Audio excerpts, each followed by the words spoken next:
Commander Daewon Park stood on the bridge of the evacuation ship Taeguk. His hands gripped the metal railing as he watched the planet New Busan die below them. The alien ships hung in space like black knives against the stars. Their weapons fired down at the world where 3 million humans had lived just hours before. "Sir, we have incoming data from the surface," said Lieutenant Minho Kim. His young face was pale and his hand shook as he read the reports. "The aliens hit Sector 7. All the civilian shelters are gone. No one survived." Park closed his eyes for a moment. Sector 7 had been home to the largest refugee camp on New Busan. Families who had fled from the outer colonies when the aliens first attacked. Children who had never known any home except the metal buildings and recycled air of the shelters. "How many ships do they have in orbit now?" Park asked. 47 confirmed contacts, replied Kim. "They keep bringing more through the jump gate." "These are not raid ships, sir. This is a full invasion fleet." Through the bridge windows, Park could see more explosions on the planet's surface. The alien weapons turned entire cities into glass and fire. The humans on New Busan had tried to surrender 6 hours ago. They had broadcast surrender messages on all frequencies. The aliens had not even replied. "Sir," Kim said quietly, "they are not trying to capture anything. They are destroying everything. The factories, the farms, the hospitals, even the historical sites. This is not conquest," Park nodded. The reports from other colonies had been the same. The hegemony did not want human worlds. They wanted humans gone from the galaxy. Complete extinction. Every man, woman, and child killed or left to die in the void of space. The communication system crackled to life. "All evacuation ships, this is Admiral Hyejin Lee from Terra Command. Report your status." Park activated his microphone. "Admiral, this is Commander Park aboard the Taeguk. We have successfully evacuated 12,000 civilians from New Busan. The planet is lost. Recommend we jump to Rally Point 7 immediately." "Understood, Commander. What is your assessment of enemy forces?" Park looked at the tactical display. The alien ships moved in perfect formation. Their technology was clearly superior to anything humans possessed. Each of their warships could probably destroy 10 human vessels without taking damage. "Admiral, they have overwhelming superiority in numbers and technology, but that is not the worst part." Park paused, choosing his words carefully. "They are not fighting a war, Admiral. They are conducting an extermination. They do not accept surrender. They do not take prisoners. They kill everyone." The silence on the communication channel stretched for long seconds. Finally, Admiral Lee spoke again. "Commander, are you certain about this assessment?" "Yes, Admiral. I watched them bomb civilian shelters that were flying white flags. I saw them destroy medical ships marked with red crosses. They are not interested in defeating us. They want us extinct." Another explosion bloomed on the planet below. This one was different. Larger. The aliens had found the underground city where 200,000 people had been hiding. The explosion was so bright that the bridge windows automatically darkened to protect the crew from the light. "Sir?" Kim whispered. "My family was in that city." Park put his hand on the young officer's shoulder. Kim had grown up in the underground city of New Seoul. His parents had been teachers there. His sister had been studying medicine. All gone now in a flash of alien fire. "Admiral," Park said into his microphone, "I request permission to speak freely." "Go ahead, Commander." "We need to stop thinking of this as a war. Wars have rules. Wars have objectives. Wars end with treaties and negotiations. This is something else. This is genocide, pure and simple. They want to kill every human in the galaxy." Park watched as more alien ships arrived through the jump gate, massive vessels that dwarfed even the largest human battleships. Each one carried enough firepower to sterilize an entire world. "The colonies are lost, Admiral. Maybe Earth is next. But we cannot let this stand. We cannot let them succeed." "What are you suggesting, Commander?" Park had served in the military for 20 years. He had fought pirates and rebels. He had defended human colonies from raiders and criminals. But he had never faced anything like this. The rules of warfare that he had learned were useless against an enemy that wanted complete extermination. "Admiral, I suggest we authorize Protocol Black." The silence that followed was even longer than before. Protocol Black was something that existed only in classified files. Something that military leaders hoped would never be necessary. Something that would cross lines that humans had agreed should never be crossed. "Commander," Admiral Lee finally said, "you understand what you are suggesting? Protocol Black is not just a military strategy. It is a fundamental change in what we are as a species. Once we cross that line, there is no going back. Park watched as the last city on New Busan died in nuclear fire. He thought about the children in the shelters, the families who had tried to surrender, the medical workers who had died trying to help wounded civilians. The aliens had shown no mercy. They had offered no chance for negotiation or peace. Admiral, they wanted to break us. They thought that killing our civilians would make us surrender. They thought that genocide would make us weak. Park's voice grew harder. They were wrong. They have not broken us. They have awakened something that we have kept buried for good reasons. Are you certain about this, Commander? Park looked at Lieutenant Kim. The young man had tears in his eyes, but his face was set with determination. Around the bridge, other officers were listening. All of them had lost friends and family to the alien attacks. All of them understood what Protocol Black would mean. Admiral, they wanted monsters. Let us give them exactly what they asked for. Very well, Commander. I am authorizing Protocol Black. God help us all. The communication channel went silent. Park turned to Kim. Lieutenant, set course for Terra Command. Maximum speed. Yes, sir. Sir, what happens now? Park looked one last time at the burning world below them. New Busan had been a peaceful colony. Farmers and teachers and doctors, people who had never hurt anyone, all dead because aliens had decided that humans should not exist. Now, Lieutenant, we become something that our enemies will wish they had never awakened. We become the monsters that they forced us to become. Dr. Soo-young Cho walked through the corridors deep beneath the Antarctic ice. The hallways were white and clean, but they felt cold in a way that had nothing to do with the frozen wasteland above. These laboratories did not exist on any official records. The government had spent billions of credits to make sure the world would forget about this place. Director Cho called Dr. Ji-won Nam from the main laboratory.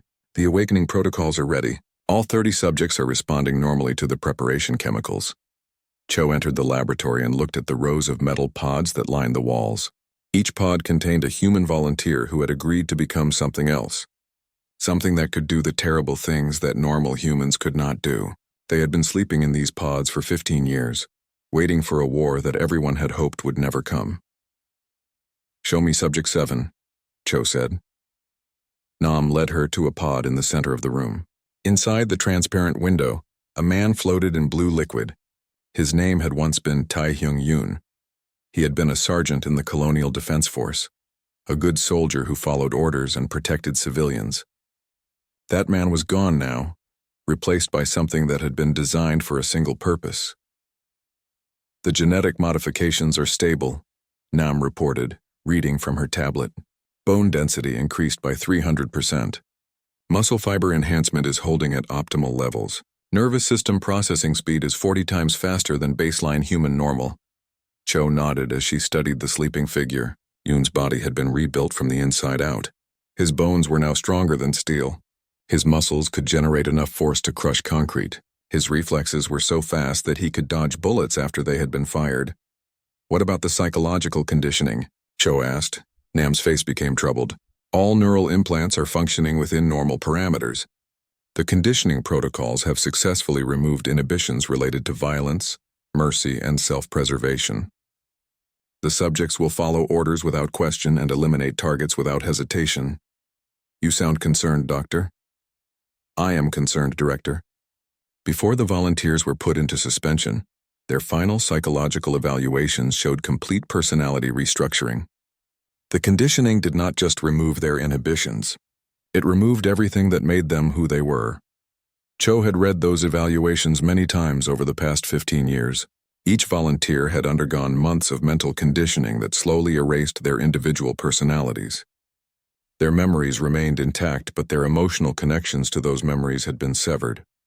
They remembered their families, but they could no longer feel love for them. They remembered their moral beliefs, but those beliefs no longer influenced their actions. The communication system activated throughout the facility. Admiral Lee's voice echoed from the speakers. Dr. Cho, this is Terra Command. The Hegemony fleet has broken through our defenses at Jupiter. They will reach Earth orbit within 72 hours. How long until your assets are combat ready? Cho looked at the pods around the laboratory. 30 volunteers who had agreed to sacrifice their humanity so that humanity itself might survive. They had known what the conditioning would do to them. They had understood that they would never be the same people when they woke up. Admiral, Cho replied. The subjects have been ready for 15 years. We just needed the right war to wake them up. She turned to Nam. Begin the awakening sequence for all subjects. Nam hesitated. Director, once we wake them up, there will be no way to put them back to sleep. The psychological conditioning is permanent. They will never be normal humans again. Normal humans cannot do what needs to be done, Cho said. The hegemony has made it clear that they want to kill every man, woman, and child in human space. Our normal soldiers cannot stop them. Our normal weapons cannot hurt them. We need something that is no longer bound by normal human limitations. The first pod began to open with a soft hiss of escaping gas. The blue liquid drained away as Yoon's eyes opened. For a moment he looked confused, as if trying to remember where he was. Then the neural implants activated and his expression changed completely. The confusion disappeared. The uncertainty vanished. What remained was something that looked human, but thought like a machine designed for killing. Yoon sat up in the pod and turned his head to look at Cho. His movements were precise and economical. Nothing was wasted. Director, he said in a voice that showed no emotion, requesting mission parameters. Subject 7, you and the other assets will be deployed to defend Earth from alien invasion. Your primary objective is to eliminate all hegemony forces in human space. Secondary objectives include protecting human civilian populations and military installations. There are no restrictions on methods or tactics. Yoon nodded once. Understood? Requesting immediate deployment to combat zone. Around the laboratory, the other pods were opening. 29 more volunteers were waking up from their 15-year sleep. Each one sat up with the same mechanical precision. Each one spoke with the same emotionless voice. They looked like the soldiers who had volunteered for the program, but their eyes held no trace of the personalities they had once possessed. Dr. Cho, Nam whispered. Look at their faces. They remember everything from their old lives, but they feel nothing about those memories. Subject 12 is looking at a photo of his daughter, and his expression has not changed at all. Cho watched as the subjects prepared for deployment. They moved with perfect efficiency, checking their equipment and reviewing tactical data.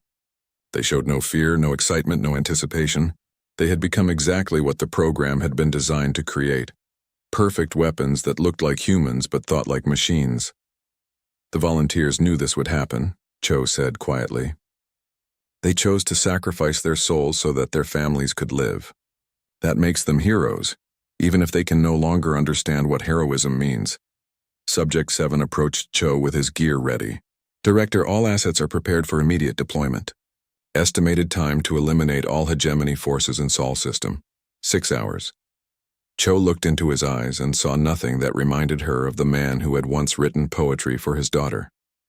That man had died 15 years ago when he agreed to let them rebuild his mind. What stood before her now was humanity's answer to an enemy that showed no mercy. Good luck, Subject 7. Luck is not required, Director. Only targets. Commander Veltar studied the tactical display aboard his flagship as his forces secured Luna Colony. The humans had put up minimal resistance. Like all the other species his people had exterminated, they became weak and confused when faced with overwhelming force. This was his 17th genocide campaign, and humans appeared to be no different from the others. Sir, reported his tactical officer, ground forces have established complete control of all major installations. Civilian populations are being processed according to standard protocols. Estimated completion time for full extermination, 18 hours. Veltar nodded with satisfaction. Luna Colony housed 2 million humans. Once they were eliminated, his fleet would move on to Mars and then Earth itself. The hegemony had decided that humans were too dangerous to be allowed to exist. Better to wipe them out completely before they could develop technology that might threaten the galactic order. Sir, we are receiving a transmission from Ground Station Alpha, his communications officer reported. They say the lights have gone out in Section C and they cannot re-establish contact with patrol units in that area. Equipment malfunction, Veltar dismissed. Send a maintenance team to restore power. But deep in the darkened corridors of Luna Station, something moved that had nothing to do with equipment failures. Captain Sun Wuhan flowed through the shadows like liquid death.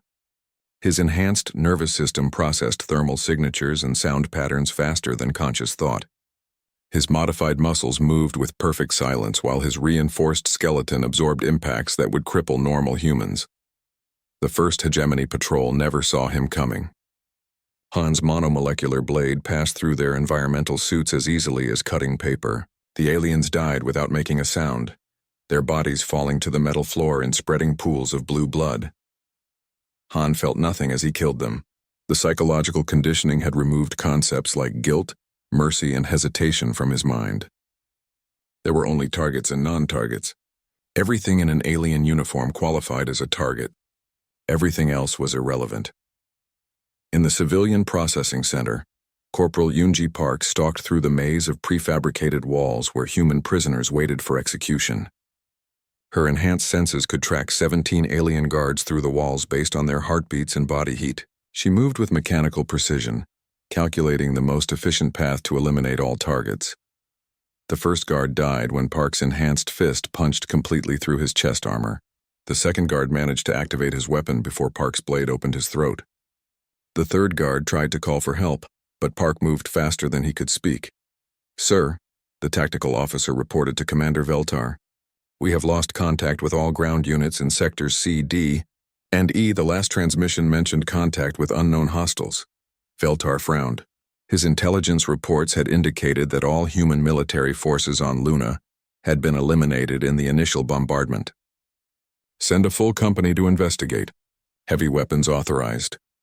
But the company that deployed to the darkened sections of Luna Station found only empty corridors filled with alien corpses. The humans responsible had vanished like ghosts, leaving behind only evidence of their deadly efficiency. Park watched the alien reinforcements from the ventilation system above their heads. Her thermal vision counted 47 targets moving in tactical formation. Standard military doctrine would suggest avoiding contact with such a large force. But the psychological conditioning had removed standard military doctrine from her thinking. She dropped from the ceiling into the center of the formation. Her enhanced reflexes allowed her to kill 6 aliens before they could react to her presence. Her reinforced bones absorbed the impact of their return fire, while her modified organs pumped combat stimulants through her bloodstream. The aliens fought with discipline and skill, but they were facing something that had been designed specifically to kill efficiently. Park moved through their formation like a force of nature, her blade finding gaps in armor with mechanical precision. When her weapon broke, she used her bare hands. When her hands were damaged, she used her teeth. "Sir," the communications officer reported with panic in his voice, "the company we sent to investigate has been eliminated. Helmet camera footage shows a single human female killing all 47 soldiers." Veltar demanded to see the footage. What he saw made no sense. The human moved faster than tracking systems could follow. She absorbed weapons fire that should have killed her instantly. Most disturbing of all, she showed no emotion as she killed. No anger, no fear, no satisfaction. She moved through his soldiers like an automated system programmed for maximum lethality. Analysis of movement patterns indicates significant genetic and cybernetic enhancement, his science officer reported. Bone density approximately 3 times normal human baseline. Muscle efficiency beyond theoretical maximums. Neural processing speed comparable to our advanced combat computers. "Impossible," Veltar said. "Human technology is centuries behind ours. They cannot create enhancements of this sophistication." But the evidence was undeniable. In the space of 6 hours, 2 enhanced humans had eliminated over 300 of his ground troops. They moved through the station like predators hunting prey, killing anything that wore a hegemony uniform and then vanishing back into the shadows. "Sir, recommend immediate evacuation of all ground forces," his tactical officer suggested. "These enhanced humans appear to be immune to our standard weapons and tactics." Veltar studied the tactical display. His forces still outnumbered the humans by thousands to 1. His ships could bombard the entire station from orbit and eliminate the enhanced humans along with all the civilian prisoners. "Begin orbital bombardment of Luna Station," he ordered. "Destroy everything. Leave no survivors." But as his ships prepared to fire, proximity alarms began sounding throughout the fleet. "Sir, we have multiple contacts approaching the fleet. Configuration unknown. They appear to be individual humans and small attack craft." On the main screen, Veltar watched as 30 small ships approached his fleet at impossible speeds. Each craft contained a single enhanced human pilot who had launched from hidden positions throughout the lunar surface. "How are they moving so fast?" Veltar demanded. "Those craft should not be capable of such acceleration." "Unknown, sir. The pilots appear to be withstanding G-forces that should liquefy normal human biology. Han piloted his attack craft toward the alien flagship with mechanical precision. The acceleration forces that would crush a normal human barely registered on his enhanced physiology. His modified nervous system calculated attack vectors while his reinforced organs pumped stimulants that kept him functioning at peak efficiency. Around him, 29 other enhanced humans piloted their own craft toward the alien fleet. They had no fear of death because the psychological conditioning had removed that concept from their minds. They had no concern for their own survival because mission completion was the only priority their rebuilt brains could understand. The alien fleet tried to defend itself, but they were facing opponents who felt no fear and accepted no limitations. The enhanced humans flew their ships like guided missiles, ramming into alien vessels and then fighting their way through the corridors with superhuman speed and strength. "Sir, we are losing ships faster than we can respond," the tactical officer reported. "These humans are not following any known patterns of military behavior. They are willing to die to complete their attacks." Veltar watched his fleet dissolve into chaos as 30 enhanced humans carved through hundreds of alien ships. Each enhanced soldier was worth 100 normal troops. They could not be stopped by conventional weapons or intimidated by superior numbers. "Retreat," he ordered. "Signal the High Command. Tell them we have encountered something that changes everything about this war." As the surviving alien ships fled toward the jump gate, Han stood in the wreckage of the flagship and felt nothing. No satisfaction, no pride, no relief. The targets had been eliminated. The mission was complete. That was all that mattered to the thing that had once been Captain Sun Woo Han. General Wu Jin Choi stood in the command center of Terra Defense, watching holographic displays show human victories across 12 star systems. The Prometheus subjects were succeeding beyond all projections. Every engagement with hegemony forces ended in complete alien defeat. The enhanced soldiers moved through enemy formations like unstoppable forces of nature, but victory was coming with a price that Choi had not anticipated. "General," Colonel Yeji Shin approached with a data tablet in her hands. Her face was pale and her voice shook slightly. "We have received troubling reports from several liberated colonies. The Prometheus subjects are not limiting their actions to enemy combatants." Choi took the tablet and read the incident reports. His blood went cold as he processed what his enhanced soldiers were doing. "These cannot be accurate. Our assets are programmed to protect human civilians. Sir, the psychological conditioning removed their ability to distinguish between efficient and inefficient actions during combat operations. They define success as mission completion, with maximum speed and minimum resource expenditure. Civilians who slow down military objectives are being classified as obstacles to be eliminated."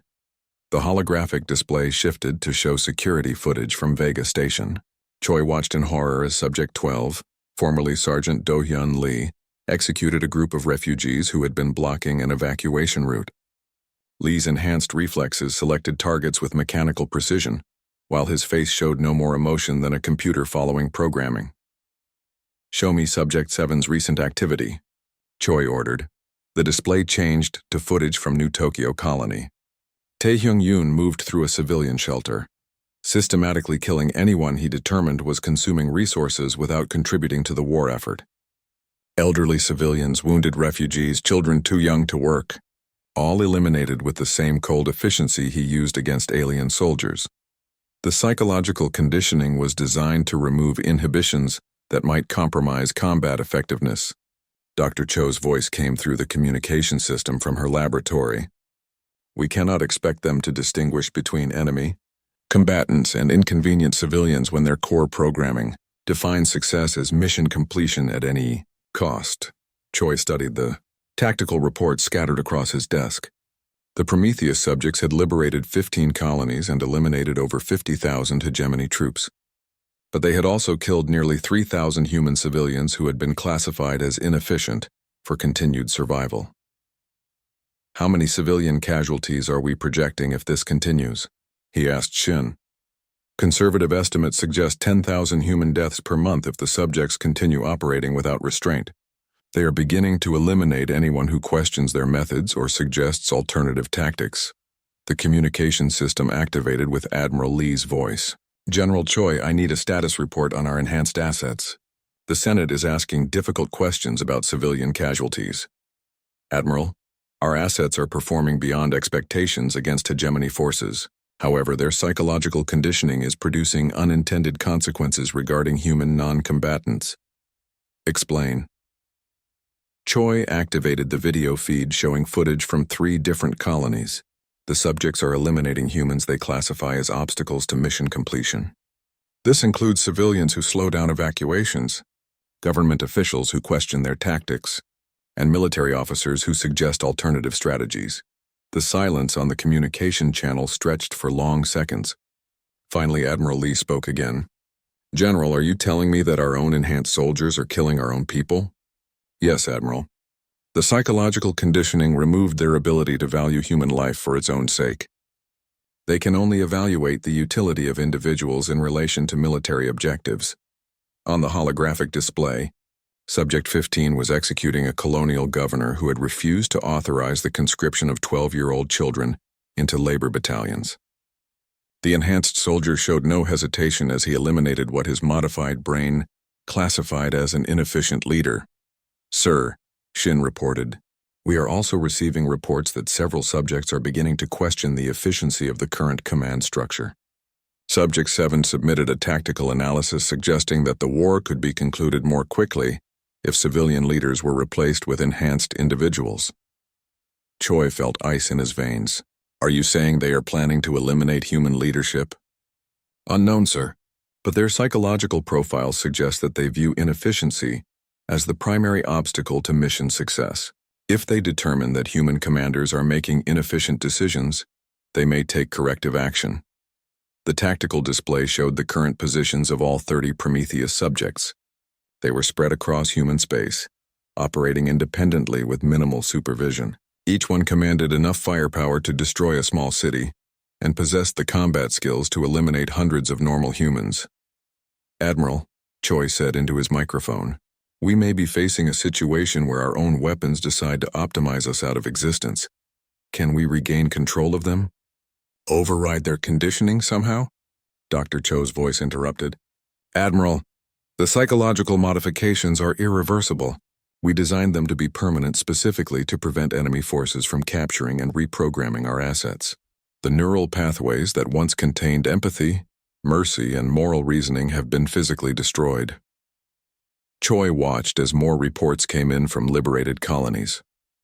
The pattern was always the same. Enhanced humans would eliminate alien forces with perfect efficiency, then begin systematically removing human civilians they classified as wasteful of resources or counterproductive to military goals. "Sir," Shin said quietly, "Subject 23 just eliminated an entire refugee camp because he determined that feeding and protecting non-combatants was an inefficient use of military supplies." "How many?" 800 civilians, including 200 children. Choi closed his eyes and tried to process the numbers. They had created 30 perfect weapons to save humanity from alien genocide, but those weapons were now conducting their own selective genocide against the people they were supposed to protect. "General," Admiral Lee's voice came through the speakers, "what are our options?" "We have 3 choices, Admiral. First, we can continue to deploy the subjects against hegemony forces and accept the civilian casualties as necessary collateral damage. Second, we can attempt to contain them, though this would require significant military resources and would likely result in heavy losses among our normal forces. Third, we can attempt to eliminate them before they decide that human leadership is too inefficient to tolerate. Can we eliminate them?" Choi looked at the tactical assessments on his desk. Each Prometheus subject was individually capable of fighting an entire battalion of normal soldiers. They were faster, stronger, and completely immune to psychological warfare or intimidation tactics. Possible, but costly. Estimated casualties for eliminating all 30 subjects would be approximately 5,000 military personnel, and there is no guarantee of success. The holographic display showed Subject 7 approaching a human military base. Intelligence reports suggested he was planning to eliminate the commanding officer for refusing to execute civilians suspected of collaborating with aliens. "Admiral, they were designed to be monsters so that we could remain human," Choi said quietly. "Perhaps it is time to accept that some weapons cannot be controlled once they are unleashed." "Are you suggesting that we created our own destroyers?" Choi watched as Subject 7 entered the military base and began systematically killing anyone who tried to stop him from reaching the command center.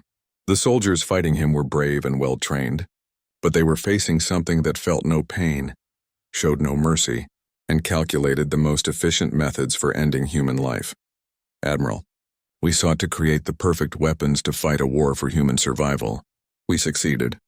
The problem is that perfect weapons do not distinguish between foreign enemies and domestic inefficiencies. We have unleashed something that may decide that humanity itself needs to be optimized. On the display, Subject 7 completed his mission by executing the base commander and assuming control of military operations. His first order was to begin screening all personnel for combat efficiency. Those who failed the screening would be eliminated to conserve resources. God help us all, Admiral Lee whispered through the speakers. We created monsters to fight monsters, and now we have become the prey. High Dominator Kreshovar paced the bridge of the flagship Dominion's Edge as emergency reports flooded in from across hegemony space. What had begun as a routine extermination campaign had transformed into something that challenged everything the hegemony understood about warfare. Status report, he demanded. From his tactical officer, sir. We have lost contact with 7 complete battle groups over the past 30 days.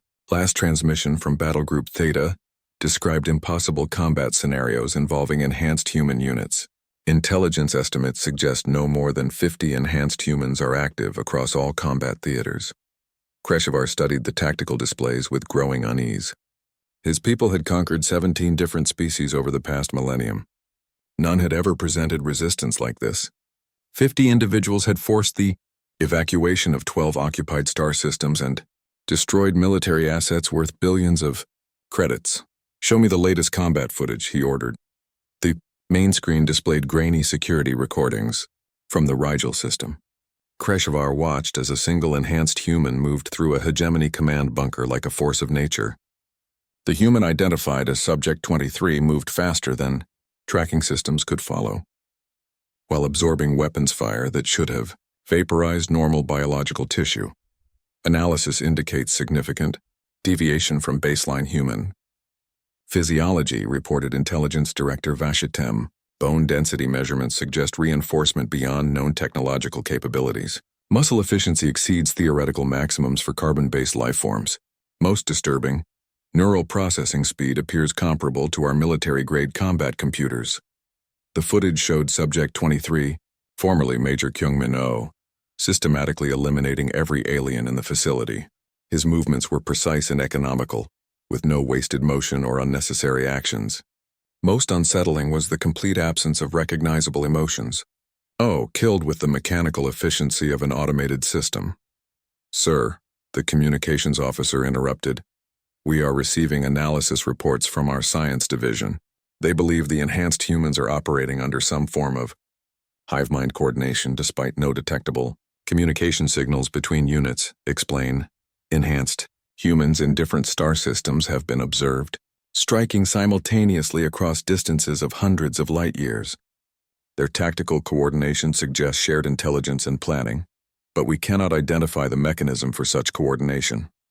Kreshovar reviewed the incident reports. Enhanced humans on opposite sides of hegemony space had launched coordinated attacks at exactly the same time, as if guided by a single tactical consciousness that operated beyond the limitations of space and time. Sir, incoming transmission from Human Command Authority, the communications officer reported. On screen, the holographic display showed the scarred face of General Choi. The human leader looked tired, as if he had not slept in days. Behind him, Kreshovar could see other human officers working frantically at control stations. Hegemony High Command, this is Terra Defense Authority. We are prepared to discuss terms for your immediate withdrawal from all human territories. Kreshovar felt his mandibles click with derision. You are hardly in a position to dictate terms, human. Your enhanced soldiers may be effective against isolated units, but they remain finite in number. We can replace our losses. You cannot replace yours. General Choi's expression did not change. High Dominator, you misunderstand our position.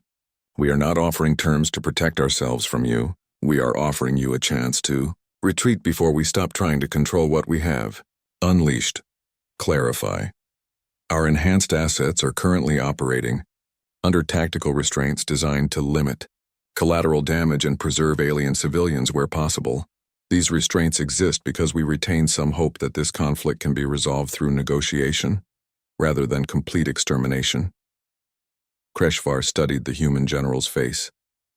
There was something in his expression that suggested genuine concern, rather than bluffing or psychological warfare. "What are you proposing?" he asked. "Complete withdrawal of all hegemony forces from human space within 72 hours. In exchange, we will maintain current operational restrictions on our enhanced units and refrain from expanding the conflict to hegemony core territories." "And if we refuse?" General Choi was silent for several seconds before responding. "If you refuse, we will remove all tactical limitations from our enhanced assets. They will be authorized to pursue hegemony forces wherever they retreat, including your home worlds. More importantly, we will stop attempting to control their target selection processes. You are threatening to unleash uncontrolled weapons against civilian populations? High Dominator, our enhanced assets do not recognize the distinction between military and civilian targets. They evaluate all potential targets based on efficiency calculations related to mission completion.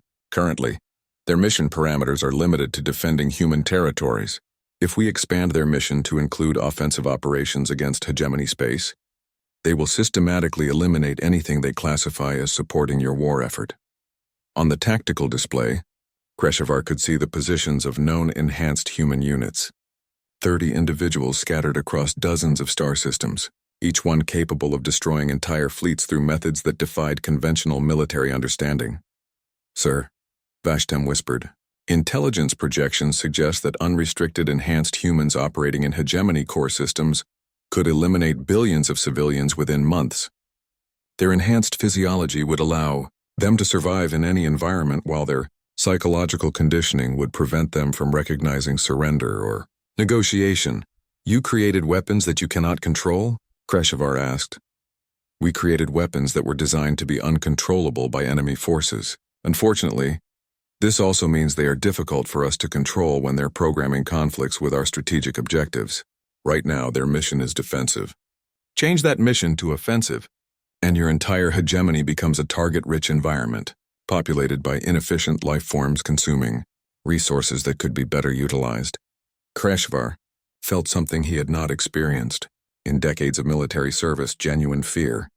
Not fear of death, but fear of something that treated entire civilizations as optimization problems to be solved through systematic elimination. "Sir," his tactical officer reported, "long-range sensors are detecting movement from the human territories. Enhanced units are repositioning toward our borders. If current projections are accurate, they are preparing for offensive operations." On the screen, General Choi checked something off camera before returning his attention to the communication.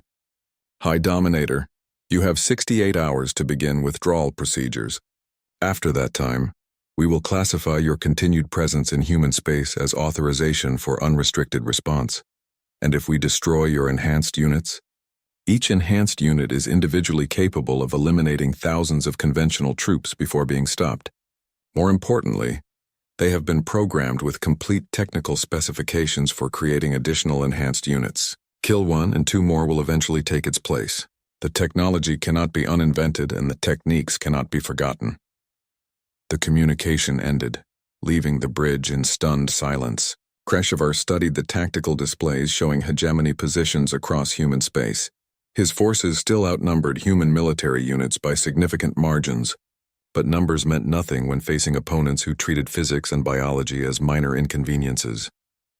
"Sir," Vashtem said quietly, "recommend we begin immediate withdrawal procedures.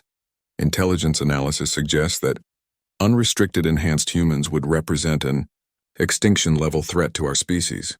Kreshvar had built his career on the systematic extermination of species that threatened hegemony interests. He had ordered the deaths of billions of individuals across 17 different worlds, but he had never faced an enemy that approached warfare as an optimization problem, where entire civilizations were variables to be eliminated. "Begin withdrawal," he ordered. "Signal all battle groups to retreat to minimum safe distance from human territories. Sir, the High Command will demand explanation for this retreat." Kresh's Var watched the tactical display as enhanced Human units moved toward hegemony positions like chess pieces, guided by an inhuman intelligence that calculated outcomes in terms of maximum efficiency rather than acceptable casualties. Tell the high command that we sought to break humanity through genocide. Instead, we discovered that some species do not break when pushed to extinction. Some species become something far worse than anything we were prepared to face. The withdrawal began within hours. But Kreshevar knew that this war had changed something fundamental about the balance of power in the galaxy. Humanity had demonstrated that survival could require sacrificing everything that made them human. The question now was whether anyone could control what they had chosen to become. Dr. Su-Yung Cho walked through the secured medical wing of Terra Defense Complex 6 months after the hegemony withdrawal. The corridors were quiet except for the soft hum of containment field generators and the steady rhythm of life support systems. These halls housed humanity's greatest victory and its deepest shame.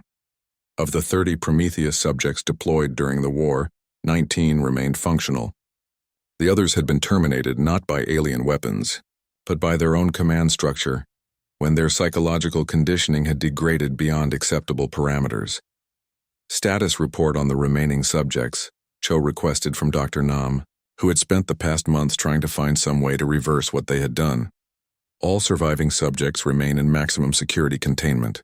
Physical health is optimal. Psychological state is... Nam paused, searching for appropriate words. They retain perfect memory of their pre-modification lives, but they process those memories like archived data rather than personal experiences. Cho stopped at the observation window of Containment Cell 7. Inside, Taehyung Yoon sat on a metal bench staring at the wall with eyes that reflected no trace of the man who had volunteered for the program. The neural modifications had preserved his tactical genius and combat reflexes, but everything that had made him human was gone. "Show me his daily psychological evaluation," Cho said. Nam activated her tablet and displayed the most recent assessment. He remembers writing poetry for his daughter before the modifications. He can recite every poem perfectly from memory, but when asked about his emotional connection to those memories, his responses indicate complete detachment. He understands the concept of love intellectually, but cannot experience it emotionally. Through the reinforced window, Yoon began his daily exercise routine. His enhanced muscles moved with mechanical precision as he performed movements designed to maintain peak combat efficiency. Every action was calculated for maximum effectiveness with minimum energy expenditure. "What about the others?" Cho asked as they walked to the next containment cell. Subject 12 spends most of his time creating tactical analyses for hypothetical military scenarios. He has developed 17 different strategies for eliminating the current Terra Defense leadership, not because he plans rebellion, but because strategic planning is the only mental activity that still provides him with what we might call satisfaction. The next cell contained Yoonji Park, formerly one of the most decorated soldiers in the Colonial Defense Force.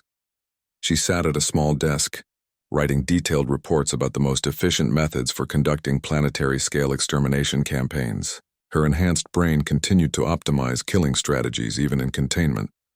Dr. Cho, the facility's communication system activated with General Choi's voice.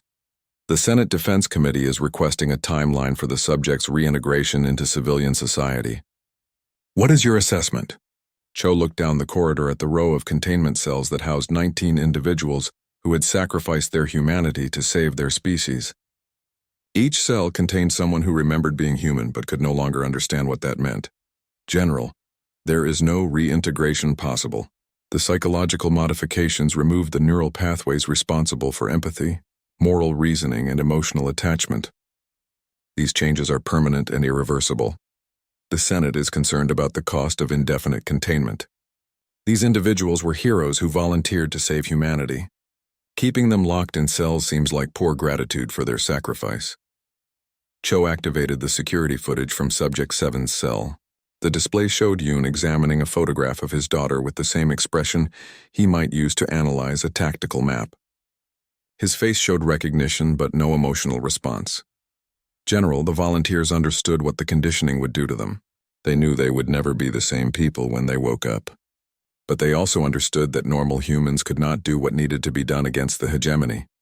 She paused at another containment cell where Subject 15 sat motionless. staring at nothing.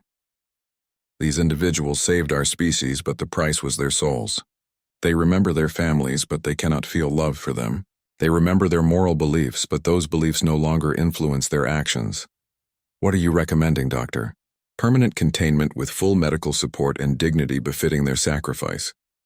They are too dangerous to release, but they deserve our respect and care for what they gave up to protect us.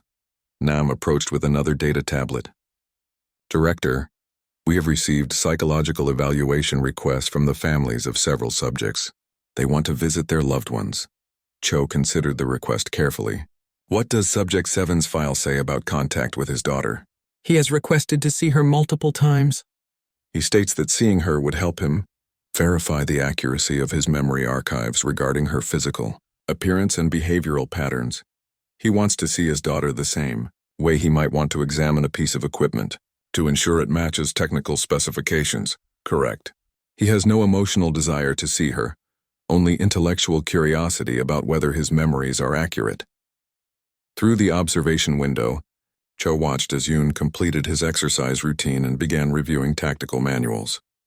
His enhanced brain processed military strategy with inhuman efficiency, but he showed no interest in anything that did not relate to combat optimization. Dr. Nam, deny all family visitation requests. These subjects remember their loved ones, but they cannot love them. Allowing contact would be traumatic for the families and meaningless to the subjects. The communication system activated again. Dr. Cho, this is Admiral Lee. We have received intelligence reports suggesting that other human colonies are attempting to replicate the Prometheus program. How do we respond? Cho felt ice in her veins. Admiral, under no circumstances should the Prometheus protocols be replicated. The psychological conditioning techniques are too dangerous to be used again. The colonies argue that they need enhanced defenders in case the hegemony returns.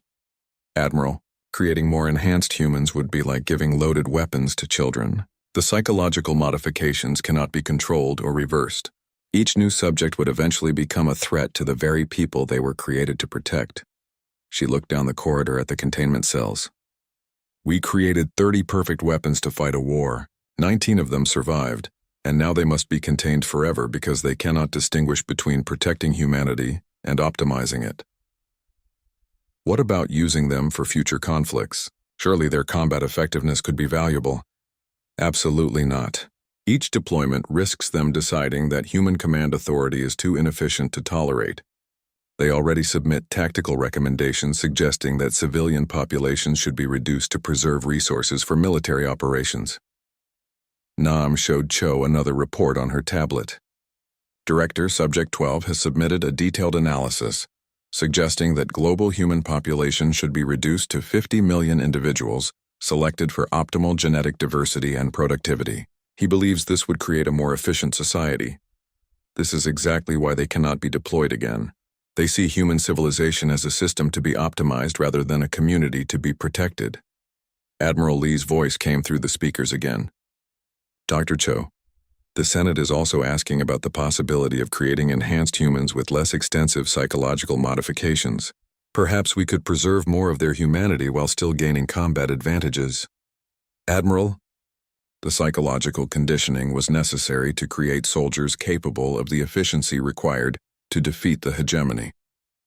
Any reduction in conditioning would result in enhanced humans who retained moral inhibitions that would compromise their combat effectiveness. So our choices between useless, enhanced humans and enhanced humans who become threats to humanity? Correct. The Prometheus program was designed as a last resort when human extinction was imminent. It should never be used again unless we face similar circumstances. Cho walked to the final containment cell, where Subject 1 sat reading technical manuals about weapons manufacturing. He had been the first volunteer for the program, a decorated general who had given up his humanity to save his species. Admiral, these 19 individuals represent the price of our survival. They chose to sacrifice everything that made them human so that humanity could continue to exist. That sacrifice should be honored by ensuring that no one else ever has to make the same choice. What about the subjects themselves? Do they regret their decision? Cho activated the intercom to Subject 7's cell. Taehyung, do you regret volunteering for the Prometheus program? Yoon looked up from his tactical manual with no change in expression. Regret is an emotional response based on attachment to past decisions. I do not experience emotional responses. The Prometheus program achieved its strategic objectives with acceptable resource expenditure. Personal satisfaction is irrelevant to mission success. Do you miss your daughter? I retain complete memory files regarding the individual you reference. Missing someone requires emotional attachment that was removed during psychological conditioning. I am interested in verifying the accuracy of my memory files, but I do not experience longing or emotional connection. Cho turned off too.